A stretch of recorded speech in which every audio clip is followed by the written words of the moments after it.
الفصل الثاني عن صفوان بن عسال قال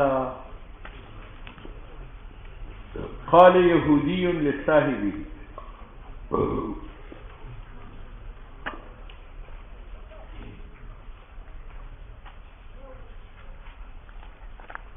ایک یہودی نے دوسری یہودی کو کہا کہ یار مجھے لے چلو، یہ جو مدینہ میں نبی آیا ہے اس کے پاس مجھے لے چلو۔ اس نے کہا تم نے یہ کیوں کہا مجھے نبی کے پاس لے جاؤ؟ اس کو نبی نہ کہو، اگر اس کو پتہ چل جائے کہ یہود مجھے نبی کہتے ہیں تو خوشی کے مارے اس کی آنکھیں چار ہو جائیں۔ یہ کہو الی ھذا الرجل، مجھے نئے آدمی کے پاس لے جاؤ۔ بہرحال یہ ان کی آپس کی بات، پھر دونوں چلے۔ نبی علیہ السلام سے انہوں نے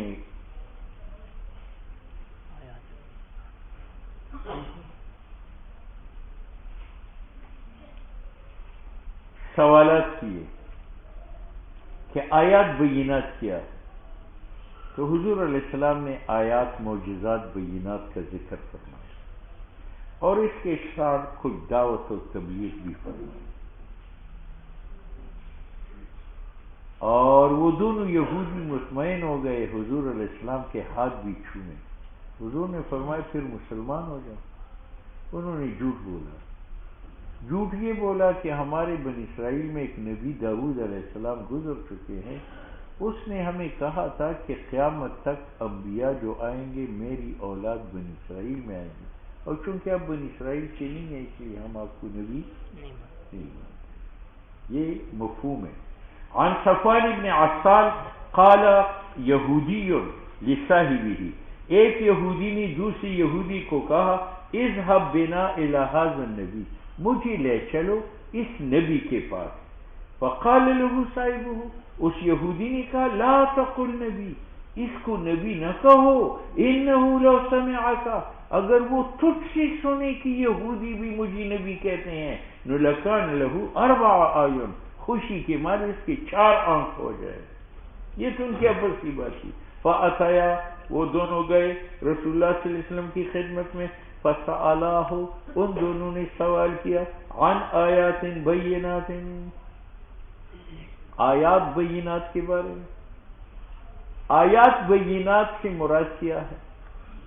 تو ایک توجیہ یہ ہے کہ اس سے مراد احکام شرعیہ، کہ احکام شرعیہ جو ظاہر ہے کلی ہے وہ کیا ہے؟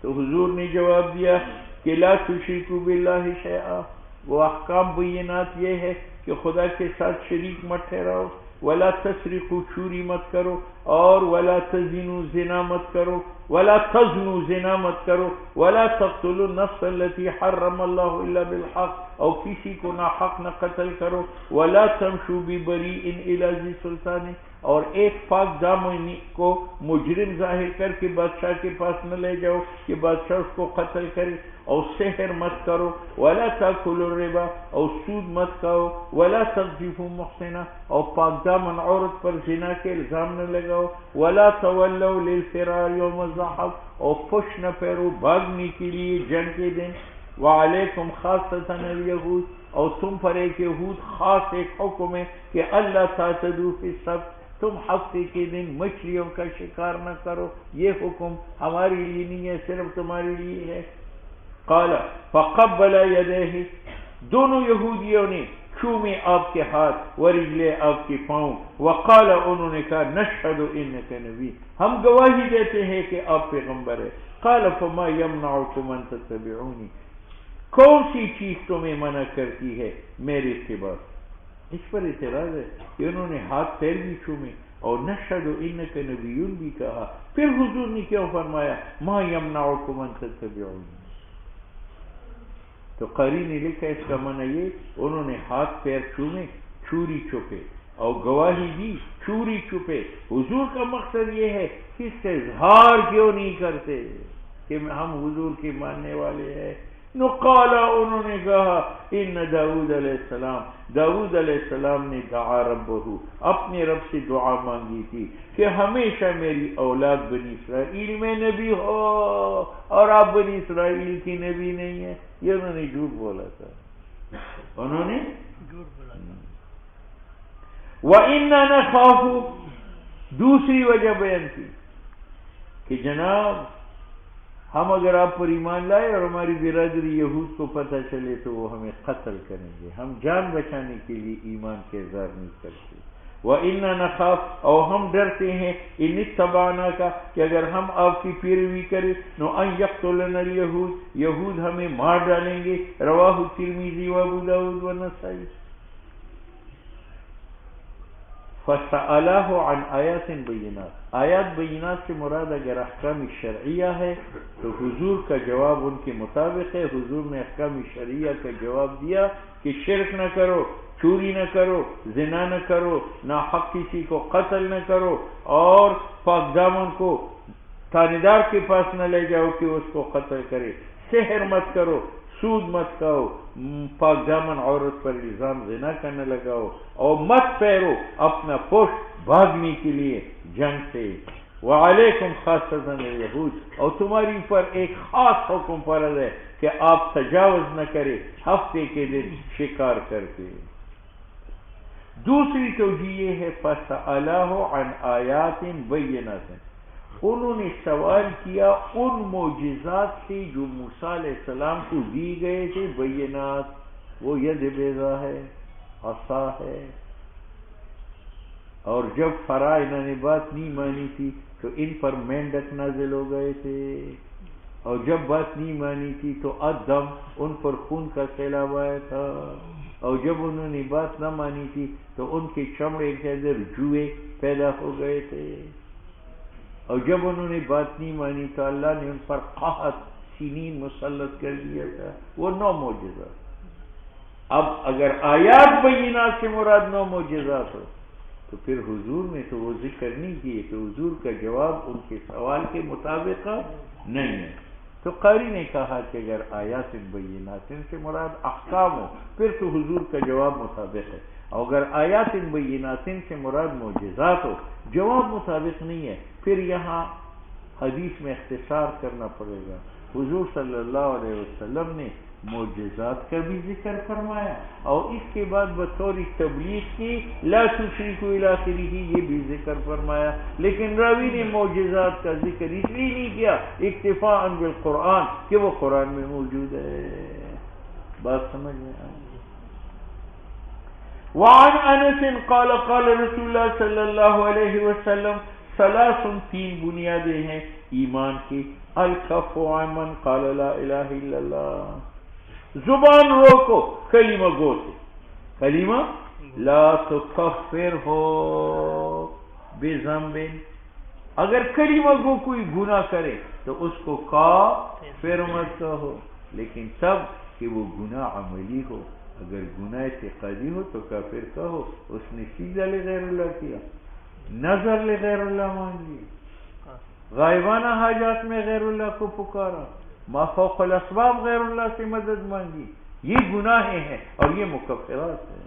یا ٹھائی لٹکا دی یہ گناہ ہے لیکن یہ مکفر ہے. یہاں بے ذنبین سے مراد بے ذنبین غیر مکفر کہ کلمہ گو اگر زنا کرے، قتل کرے، چوری کرے، شراب پیے، نماز نہ پڑھے، ان گناہوں کی وجہ سے ان کو کافر نہ کہو، اور اگر ضم مکفر ہو تو پھر کافر کہنا فرض ہے. ٹھیک ہے.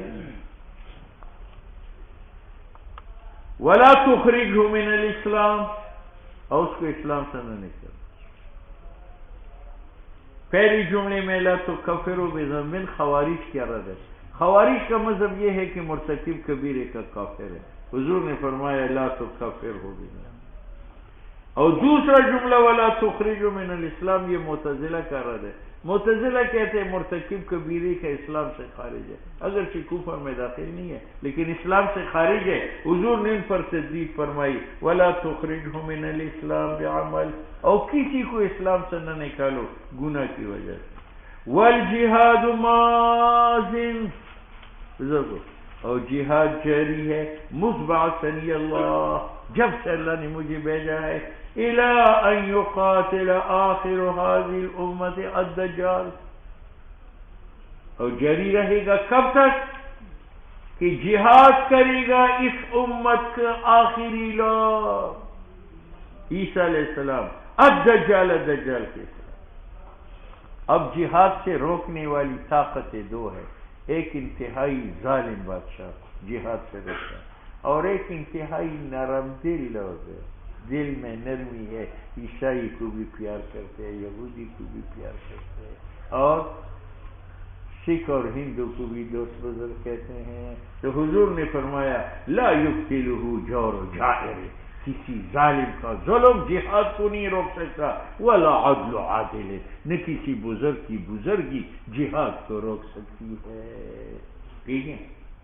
والایمان بالاقدار، اور ایمان تقدیر پر کہ جو کچھ ہو رہا ہے یہ تقدیر میں لکھا ہوا ہے، کیف متفق نہیں ہے. ٹھیک ہے، تقدیر کی تفصیل گزر چکی اور آئندہ آئے گی.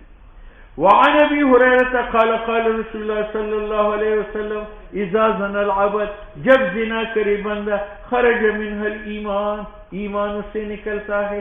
زنا کے دوران فکان وہ ایمان فوق رأسہ، اس کے سر کے اوپر قبض اللہ سائبان بنتا ہے تاکہ اوپر سے عذاب نہ آئے. فَإِذَا خَرَجَ مِنْ ذَلِكَ الْعَمَلِ، جب انسان فارغ ہوتا ہے زنا سے، رجع الیہ ایمان، ایمان اس کی طرف. پہلی روایت گزر چکی ہے، لا یزنی الزانی حین یزنی وہو مومن، زناکار زنا کے دوران مومن نہیں. تو اس پر اعتراض تھا کہ اس سے معلوم ہوا کہ ارتکاب کبیرے کا انسان کافر بنا دیتا ہے. تو وہاں جواب ایک یہ تھا کہ محض زنا سے کافر نہیں ہے، بلکہ زنا کو حلال سمجھنے سے. اور وہ مومن کا دوسرا جواب یہ تھا کہ اس میں ایمان کامل نہیں رہتا، جیسے امام بخاری نے کہا. یا وہ مومن کا معنی ہے کہ نوری ایمان بجھ جاتا ہے، وہ زنا کی قباحت کو نہیں دیکھتا. بات سمجھ میں. اور ایک تعویل یہ ہے کہ ایمان نکلتا ہے، یہ عذاب نہیں ہے، یہ رحمت ہے، یہ اوپر چھتری بن جاتا ہے تاکہ اوپر سے عذاب نہ آئے. ٹھیک ہے. الفصل